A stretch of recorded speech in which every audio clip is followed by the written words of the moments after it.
Produced on the traditional territories of the Tewa people, the Santa Fe Art Institute welcomes you back to the Tilt Podcast. I'm Courtney Andar, the Works Manager at the Santa Fe Art Institute. It was the home of the College of Santa Fe for over 50 years and discovered a new life as the Santa Fe University of Art and Design. Nowadays, the 60-plus acre Midtown site in Santa Fe is waiting to be reincarnated yet again. Many who have walked this land have shared their memories with us and their hopes and dreams for the site's future. Our guests today have created a wonderful way to revisit the Midtown site.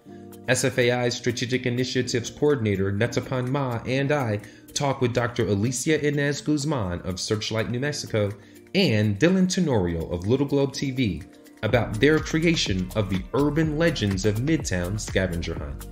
And later in the show, I share just a few highlights from my own journey on the scavenger hunt. We are pleased to present to you Episode 11, Finding Midtown.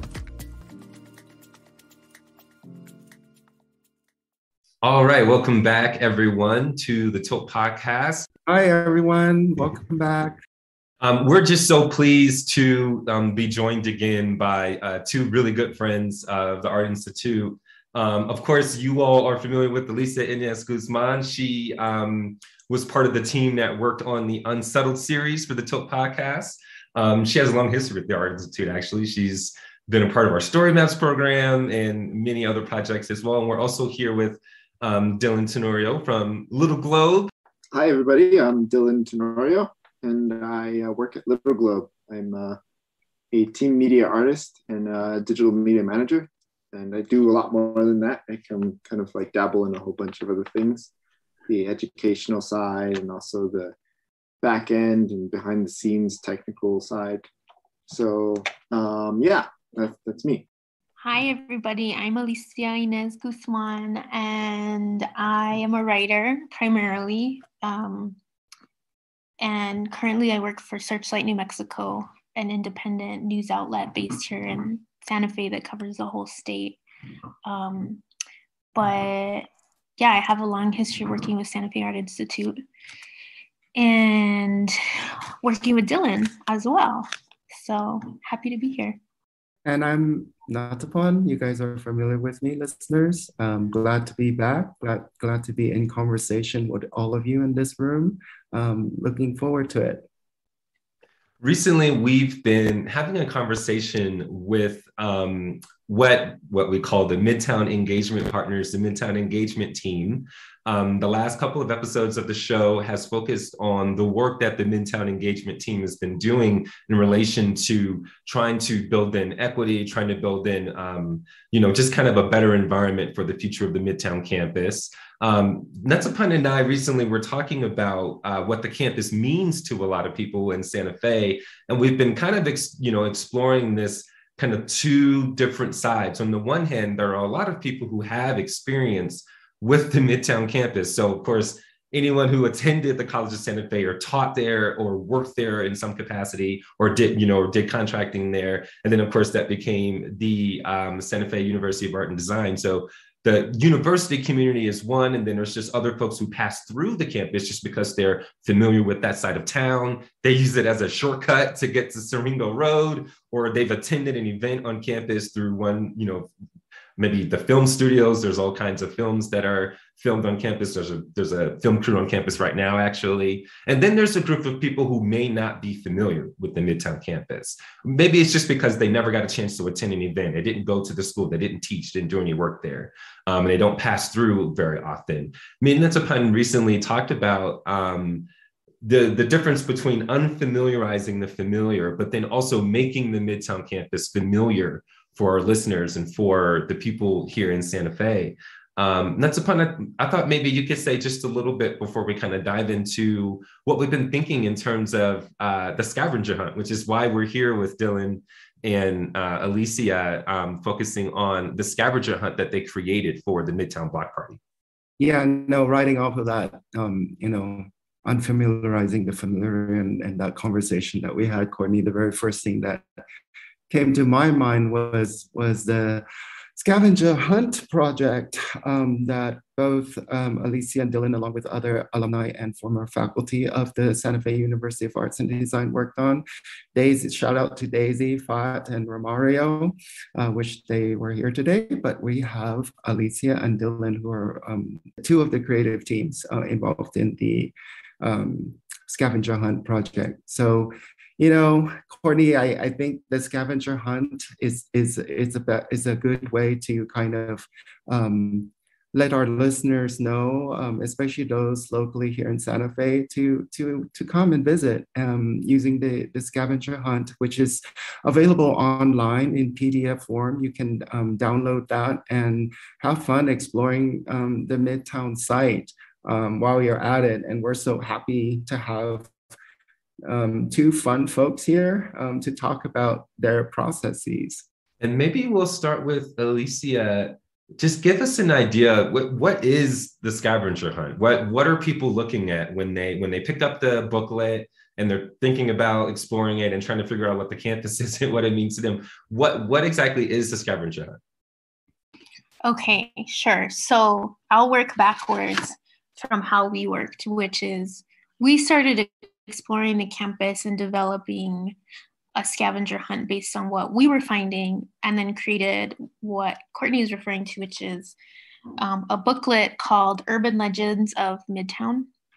And so what the booklet does is it kind of gives a map at the very opener, and we have this little gnome character that we called Nomi, because Nomi is on the mural that's featured very close to Santa Fe Art Institute that was drawn by Diego Medina and Christian Gehring. And so there's this like little gnome on a ladder, and we used him as the guide for the scavenger hunt. And so if you grab a booklet, then you can, get kind of a clue, and the clue will direct you to a specific site on the Midtown campus that you can find. And so we had a lot of fun, like trying to figure out what sites we were going to include in the booklet. And I have a very different experience than Dylan does of Midtown campus, because I actually have two. I don't think I've ever told anybody this publicly, but so I have two experiences. The first is my dad went to the College of Santa Fe. Oh, I didn't know that. Yeah, I completely forgot. He went back to school. He was 40, so I was a little kid, and I didn't have daycare because, he was just going back to school, so he wasn't working. So he would take me with him to College of Santa Fe, and I was like 4. So my first experience of College of Santa Fe is as a 4-year-old I have a distinct memory sitting on the floor with my like Barbies and other students like trying to like keep me distracted. Like a lot of people just like, I don't know, helping out my dad while he took me to class. But the other experience is that, after grad school, when I came back to Santa Fe, I became a contributing faculty member at Santa Fe University of Art and Design. Mm-hmm. And so I was teaching in the art history department, teaching social practice classes, history of landscape in the Americas classes. So, I was there until the very end when the school closed. What were the fun moments? Dylan, would you like to share some fun moments? Well, the first would probably be us going to WEX every morning to plan what we're going to do throughout that week or that day, which was probably Fatley's idea, because I guess it's such a good breakfast place. The other thing that was fun for me was like walking around campus and just talking with Fat and Daisy about like the different things that we used to do, like not together, but just in certain events that we all knew about, like dances and parties and, just moments that we had as students there. Although Daisy was a faculty, so it was interesting to also hear like what her take is on the past of the whole campus. Mm-hmm. So let me just go back a little bit. we were really kind of getting together to just go through the campus and talk about what we saw as like things that might be important to not just the outside world, but also the inside world. And so to me, it was like a lot of the murals, because I remember sitting there with Randy or even myself painting on those murals, and I helped Shepherd Ferry. Randy and I helped Shepherd Ferry. And to be clear, that's Randy Ortiz Martinez, who painted the really nice portraits of varieties of people on the campus. Romario, who's also another friend of mine and went there as well for school, took a lot of photographs of different places. And we just kind of, compiled this whole booklet together. And Alicia was the one that was writing it. And then she basically provided the skeleton of it. And then I designed it in InDesign. And I put together all the visuals and colors. And yeah, that was kind of like the process that we went through. Were there any sites that you wish you had included in the booklet? Perhaps you can share with our listeners.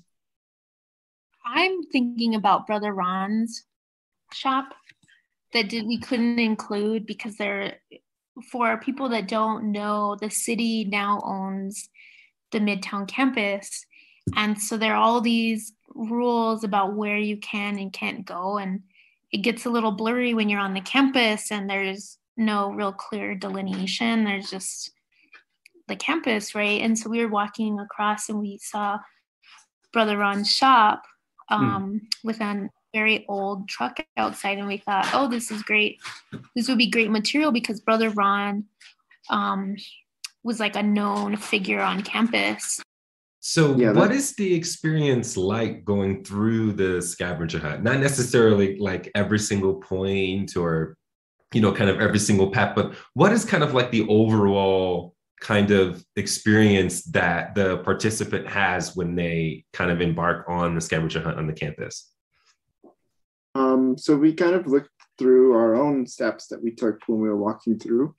And we kind of we were figuring out like it might be easier to access and see some murals in this direction, or it might be easier if they're coming from this direction to be able to see this other thing.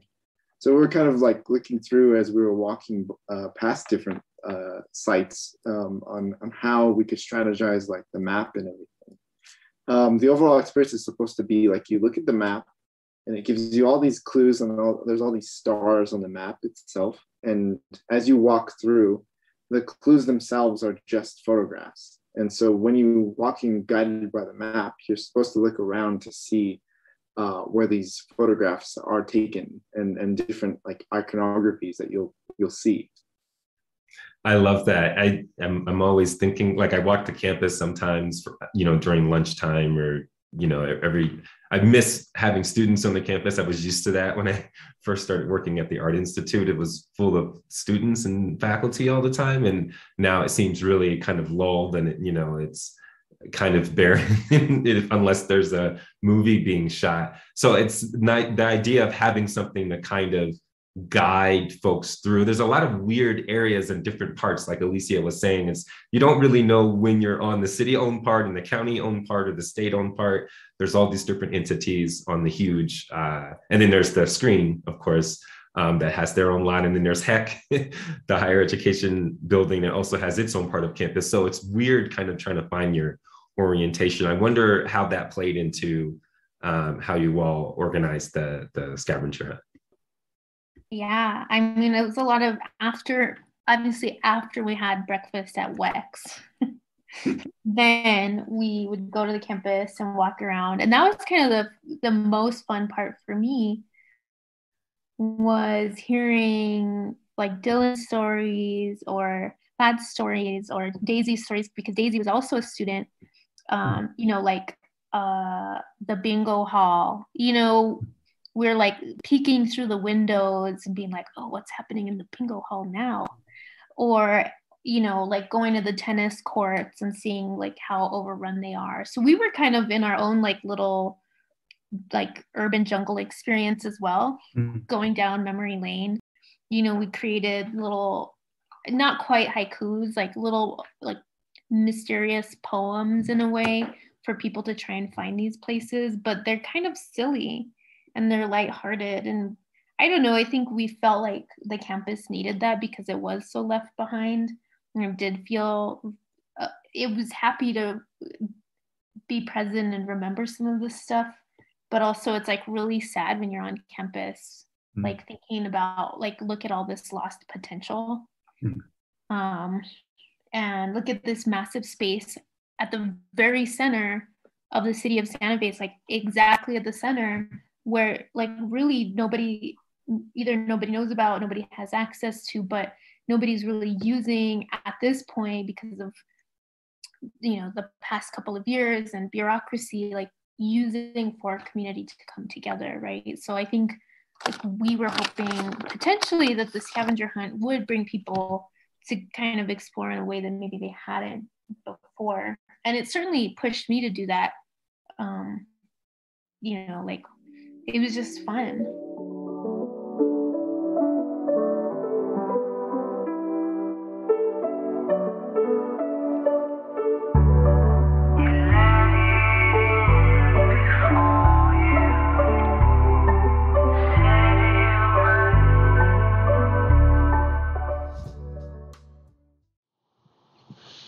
Hi, everyone. So this is Courtney and Dar.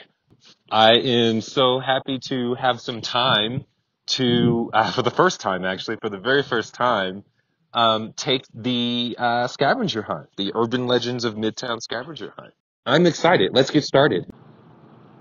Okay, so this is Courtney. I am at the first location of the scavenger hunt. If you look at the pamphlet, it's just the basically the second page of the pamphlet. The first location is the mural. It's the mural that is located right here at the roundabout, which is located right next to SFAI. It's beautiful. It's beautiful. This is part of the coloring book project that Diego Medina and Christian Gehring created while they were in the Story Maps Fellowship with the Santa Fe Art Institute. And it is just absolutely wonderful. I mean, this mural, it was partially painted by some local kids from several different organizations who came here, to assist with the creation of the mural. So it's just beautiful. I just encourage you all to really come out to the campus and get to know it by doing the scavenger hunt and kind of following these different parts of it. I want to circle back, Alicia, when I asked the question about any other sites that didn't make it into the booklet, and you had started to talk about Brother Ron's shop. Are there any other sites that were left out that you want to talk about? The one that I can think about is the King Dormitory. I mean, it was like, the main dorms that people were in, especially when they first arrived to the campus. It was also very interesting because it was also designed, I think there's a rumor that it was designed by the same guy who designed the Santa Fe jails. And so it was just like the whole structure of the building itself had this sort of like essence to it that like kind of, it had its own character to it. It was like very weird for it to be designed the way it is, but yet at the same time, there's so many fond memories of being in that place, like just hanging out with your friends, playing music or playing video games in the dormitory. Like, I mean, in the main center of the two dormitory wings. And yeah, I mean, like that place for sure was one. We didn't go into Alumni Hall, which would have been great because I think that place not only holds so many ties to the students, but also to the rest of the community around Santa Fe and Midtown. Like that spot could have been so important to be heard and reminded of, because that's kind of the connection to the rest of the community. That place had quinceañeras and like parties, like and events like bingo halls and whatnot. Like, and I think it would have been important to see all that. And I think Daisy had a bunch of photographs actually from that time. Isn't that what came up in the research? Yeah, Daisy had photographs from when she was a student.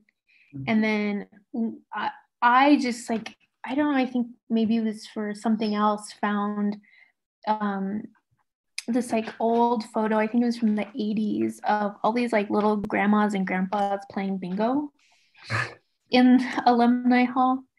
And like thinking, you know, that it was a usable space, like Dylan's saying, like people from the community, not just students, were using that space. And you know, when we peeked into it and we're kind of looking around the building, all the memories are coming out, but of course it's like nobody's there. But we joked around about playing bingo. It's interesting to hear you all talk about memories and these spots on the campus. I mean, you can't include everything, right? I mean, even if someone were to spend the day on the campus, you can't really see absolutely everything. And there's just some restrictions on where you can go. At the Art Institute, you know, our residency program, we have folks who live in the building. And it's interesting because sometimes we get people walking through the campus and trying to figure out who we are and like, what is our building? And do people live here? And we get kind of freaked out about it. And then our residents are just as curious. They want to go out and walk on campus, look at buildings, look through windows, you know. And so we say in our orientation, you know, just know that if you're by a building, you might get stopped by security. They might ask you who you are, make sure you have your badge on you, all that. So there's this interesting tension that happens on the campus where it's like, some people were like, yeah, come on, you know, we want you to do things. We want you to be on campus. We want you to have this event. And then there are other ways that people engage with the campus that kind of make us a little uneasy. It's like, why are you here? Why are you peeking in our windows? You know, why are you knocking on our doors and things like that? So I wonder how the scavenger hunt and how engaging with the campus in an intentional way and in a way that we can all kind of do together or that we can all explore in our own personal way, how does that change that dynamic, or what does it mean for that dynamic on the campus? It's like, who's welcome on campus, who's, you know, what kind of activity is welcome on campus and what kind of activity is not welcome on campus?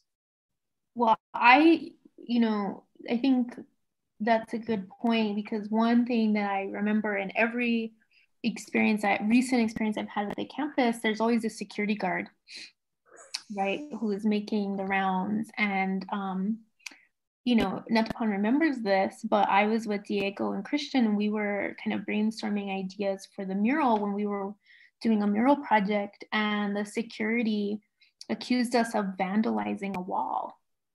And it was so crazy because it's just like some brown people standing around, and all of a sudden we vandalized a wall, you know. And at the time, I had my dog with me as a puppy. And it's like, oh, right, like we would bring a baby dog to vandalize.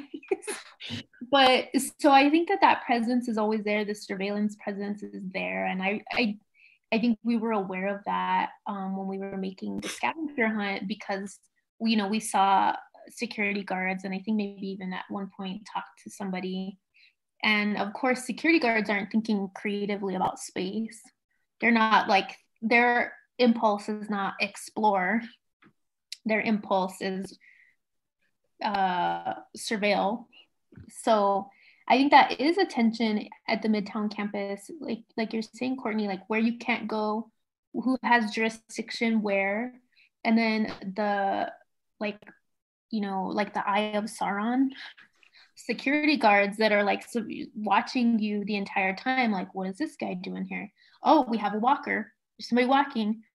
And thinking about, like, especially now during COVID, being in public space and like not actually feeling totally free to explore it, but hoping within the constraints and limitations of the campus as it stands right now, being able to get a slice of the campus, and I think was part of the hope, and part of the tension is that, we can't give the campus to everyone for all of these different reasons. In fact, we probably have more limitations than we have reasons or openings for exploration. But here's like one little entry point to try and do that. And so, you know, Dylan mentioned the murals and how important those were. And then we have artworks, other like sculpture on campus as well. And then like funky old buildings, like this like cabin that looks haunted, where prairie dogs have overrun it. Yeah, it's a common thing whenever you're just going around. I mean, I remember just going around to go see like the cherry blossom trees that are between SFAI and the Visual Arts Center. And, you know, I was accosted by a security guard, and I was just wanting to just sit there and paint.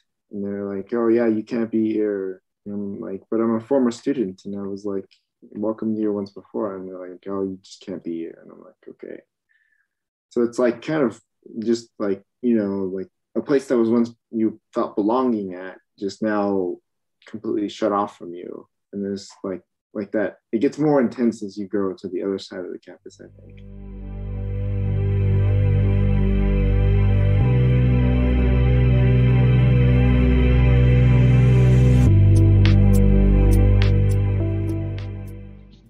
Okay, so I am walking to the second location of the scavenger hunt. It's actually just on the other side of the SFAI building. And the second location is another beautiful mural. This mural was created and designed by Joel Unina, who was one of our water rights residents. And it's just beautiful. You can see here in the pamphlet, it says, "Where water is life, Mini Wakoni, Al Agua es Vida." Outstretch your hands and you'll see. Walk softly, a headless nurse haunted these same buildings, which, original to Brunn's Army Hospital, were built during World War II. When the campus transformed into a place for making art, students still heard her wanderings. And then the QR code, if you scan the QR code here, one of the familiar faces of Santa Fe, Brother Ron, kept the College of Santa Fe and the Santa Fe University of Art and Design strong. Yeah, really beautiful mural here. The second location of the scavenger hunt. Switching gears, can you recall any, stories that you know of that you'd like to share with our listeners who may not know of about the Midtown campus, the Midtown site? One of my favorite moments was this period of like bands that played at the band shell, where the dormitories are mostly located. It was like there was a day where all the students were just out and music was playing and everybody was hanging out in the quad, which is a sort of faux grass area. There was also a volleyball court that we had that kind of everybody was playing. And I just remember playing like that whole day with like all my friends. And it was just like, constantly challenging each other and just eating hamburgers from the cafeteria and like just this feeling of like, oh yeah, this will never end. Like there's no way that this is like so cool and good that this can't end. And yeah, it's just so strange to me that like that not only exists in like a memory, that like I don't know if it'll ever be experienced again. One of my memories is, I think it was like one of the last classes I taught, and I can't remember, but it was like I cooked up this like social practice class, and it was, I don't know, we would do all sorts of things. We would get in the van, like nobody was really keeping track of us at that point, and we'd drive all of these places, like to Espanola, to Tewa Women United, and we'd garden and then come back. But one day, it was a Friday, I invited Chanupa Hanska Luker, a ceramic artist, and he was working on a project called Everyone, and it was really, he had asked the public to create these large beads so that he could arrange them into a portrait in honor of all the missing and murdered Indigenous women. And Chanupa came to my class, and we had clay and we made all of these beads together. And he's just like, you know, talking, and we're all making beads together, and we're talking like about what we're, you know, like what the goal is, and getting history, and then just like other off the wall stuff. And it was this like great moment, I think, of like, that was actually social practice, you know, like working with an artist, talking to him about what informed him, like what inspired him, but then also hearing like really funny stories. And we're all making these beads, you know, like kind of like the size of a fist, where he, you know, eventually arranged into this massive bead portrait. And, you know, Chanupa was like, okay, everybody write down your name so that I can give you credit when the bead sculpture goes on view. And like, I don't know, maybe a month later, I go to the opening of his show in Colorado, and sure enough, he's listed every single one of my students as a collaborator on that project. And it was like so moving for me to have that included. You know, and even students, like former students who weren't even in my class anymore, came to that bead workshop, and we just kind of sat around and we ate tamales and made beads together. And then afterwards, like Chanupa like calls us collaborators, and I just thought that was so cool. And I remember that really, really fondly, you know. And I saw him recently and kind of was like, oh, hey, remember we made beads together? That's my memory. I think I think it's inspiring for me to see the multiple organizations of the MEP come together and to kind of show a sense of like solidarity in the community that kind of presents itself as a way that people can give opinion upon what happens there. And I think that is a beautiful way into a future that can allow for the campus to come back to life, but in an even stronger way, that can affect like the lives of a lot of people in a really positive way. To have a space to just do what you love to do, but also to be in community with one another is just such a badass thing, I think, that Santa Fe could use. I mean, the plaza was once that, but I think it's kind of changed over the course of like the past 40 years and probably in the past 20 years. And I think that since, you know, the center of town has moved to like Midtown, I think that could be such a really powerful place for everybody to gather. And it's just inspiring to see that could happen, and that is kind of being in the works of everybody that's a part of the MEP.